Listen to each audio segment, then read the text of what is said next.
Hola, muy buenos días. Este es nuestro primer mensaje del año y hoy vamos a iniciar con una serie de mensajes alrededor de el libro o la carta mejor de Primera de Pedro.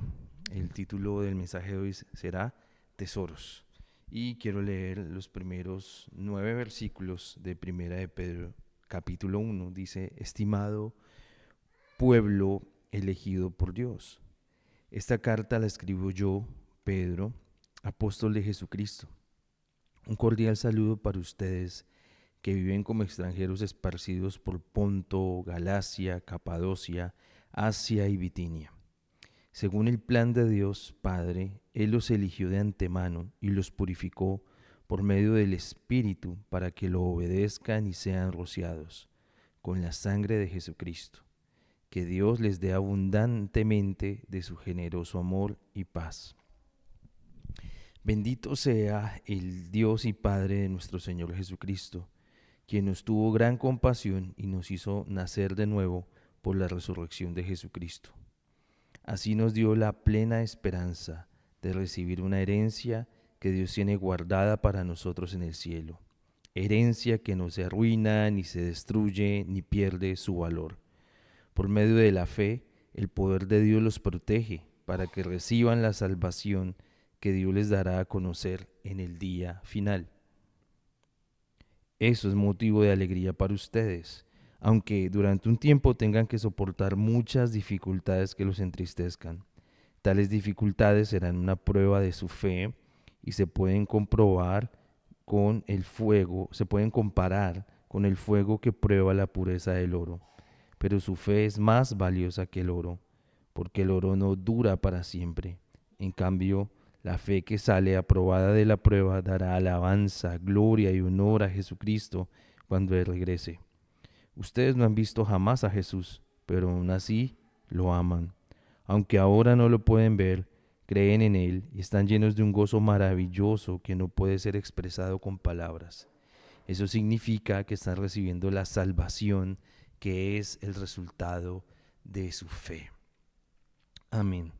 La primera carta de Pedro. En nuestro imaginario colectivo tenemos a Pedro como el apóstol que es valiente, entusiasta, pero a la vez imprudente.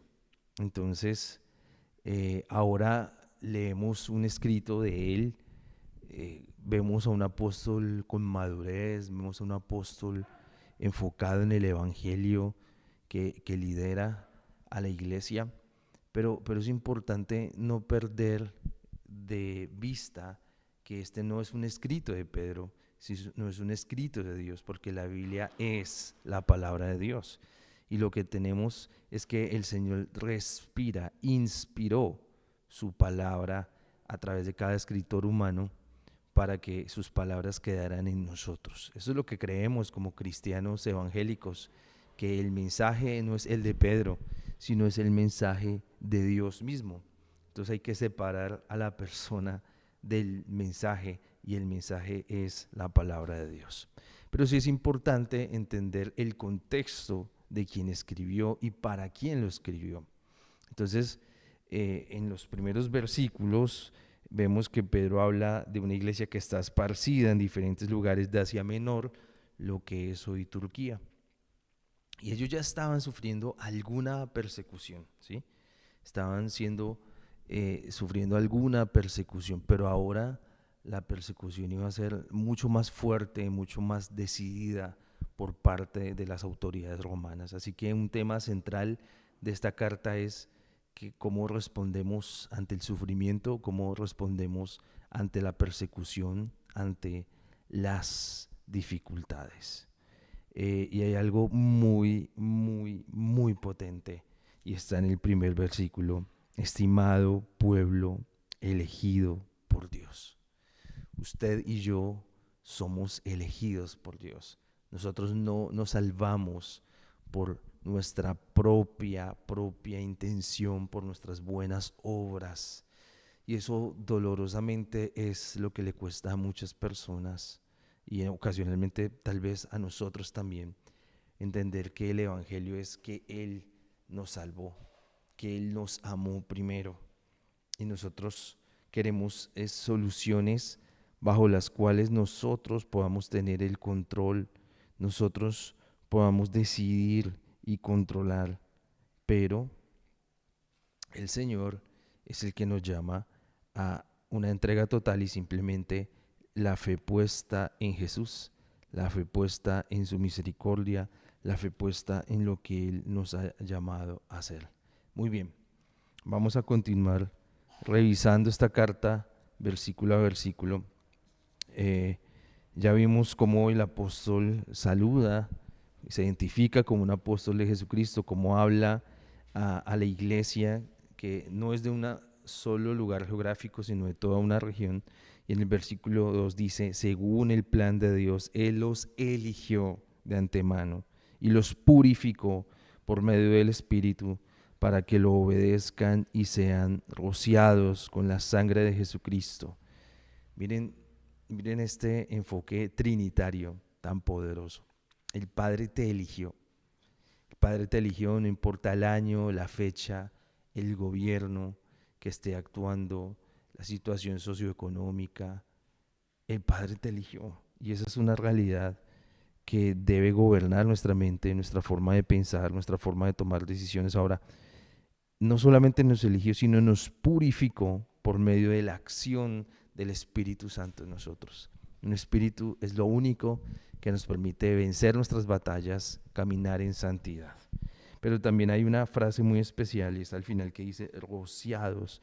Cuando hablamos de rociados, hablamos de los diferentes ritos judíos donde se rociaba de forma literal sangre para que las personas fueran purificadas. Miren cómo hay un círculo virtuoso donde hay una purificación del espíritu, una santificación del espíritu que nos lleva a obedecer, y vuelve y repite, purificación del espíritu, el espíritu actuando en nosotros que nos lleva a santificación, que nos lleva a victoria. Bendito sea el Dios y Padre de nuestro Señor Jesucristo, quien nos tuvo compasión y nos hizo nacer de nuevo por la resurrección de Cristo. Resurrección es la plena esperanza de que cada día podemos ver algo diferente. Miremos el versículo 4, de recibir una herencia que Dios tiene guardada para nosotros en el cielo, herencia que no se arruina, ni se destruye, ni pierde su valor. Este texto nos enfoca en las cosas eternas.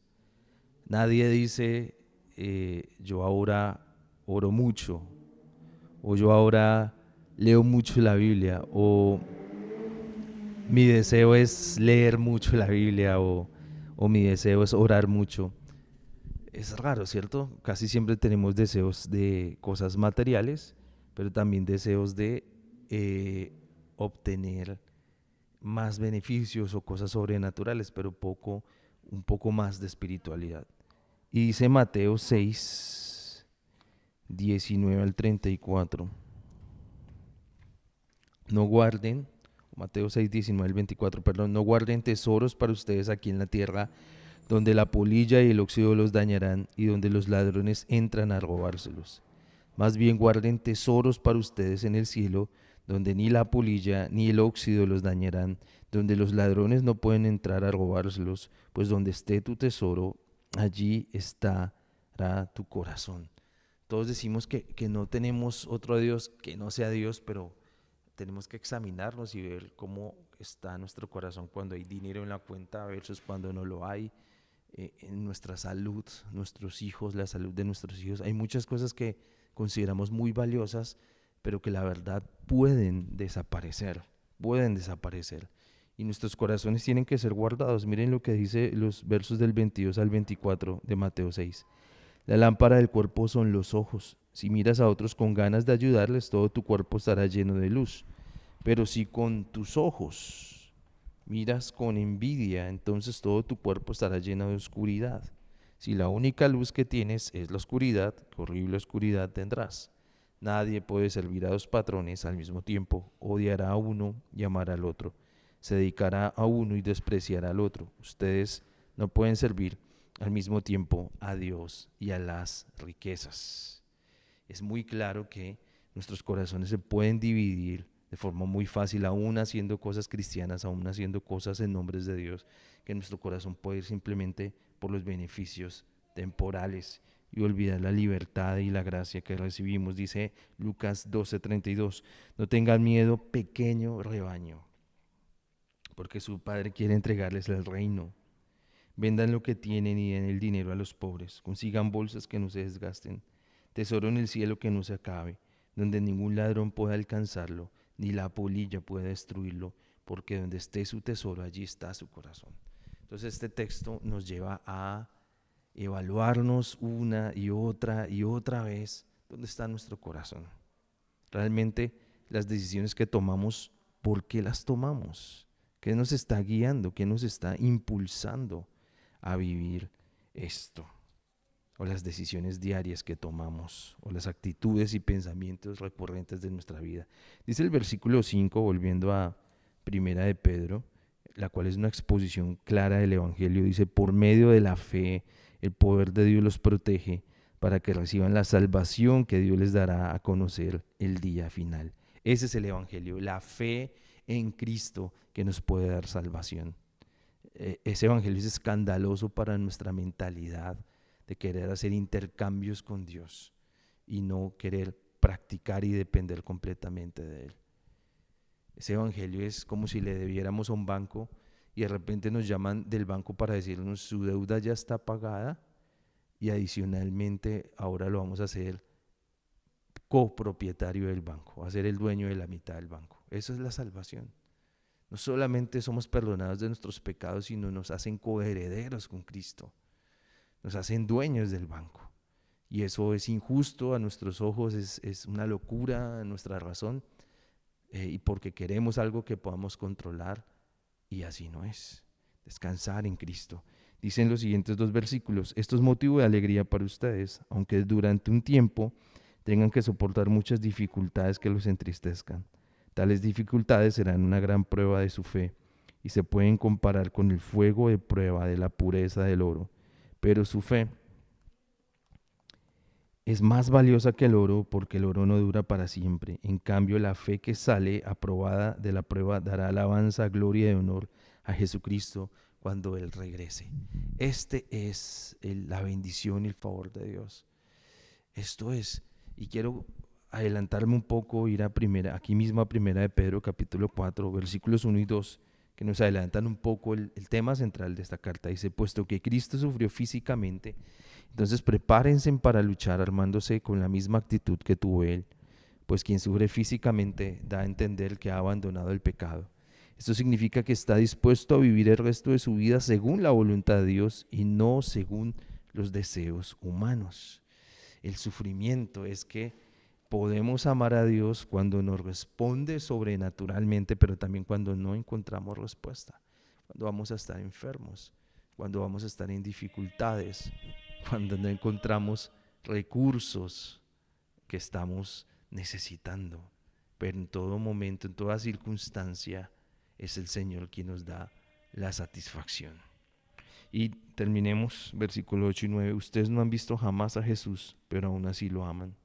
Aunque ahora no lo pueden ver, creen en Él, están llenos de un gozo maravilloso que no puede ser expresado con palabras. Eso significa que están recibiendo la salvación, que es el resultado de su fe. Y cuando hablamos de fe, a veces nos enfocamos en creer para un milagro, sobre todo en tiempos de necesidad, y sin lugar a dudas, si hay referencias de eso, viendo cómo Jesús señala que la fe de una persona la ha sanado, ahora que estamos leyendo el Evangelio de Marcos, pero, pero es algo más profundo. Dice Hebreos 11:1, ahora bien, la fe es la realidad de lo que esperamos, es la prueba palpable de lo que no podemos ver. Y esa realidad que estamos esperando es el cielo, es nuestra eternidad, es nuestra eternidad. Y con esa realidad, teniendo los ojos puestos en el Señor, en esa realidad, en esa obra sobrenatural, pues bueno, iglesia, la invitación es a practicarlo día a día decir, amo a Jesús, hago bien mi trabajo, deposito mi confianza en que Él me está guiando, Él me está protegiendo, pero sobre todas las cosas mi vida está satisfecha en Él, mi vida está en que mi eternidad está en Él. Señor, gracias te damos por esta mañana, por permitirnos comunicar tu palabra.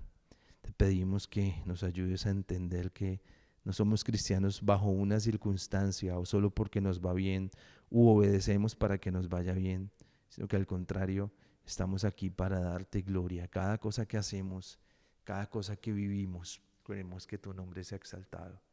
Queremos que tu nombre sea glorificado.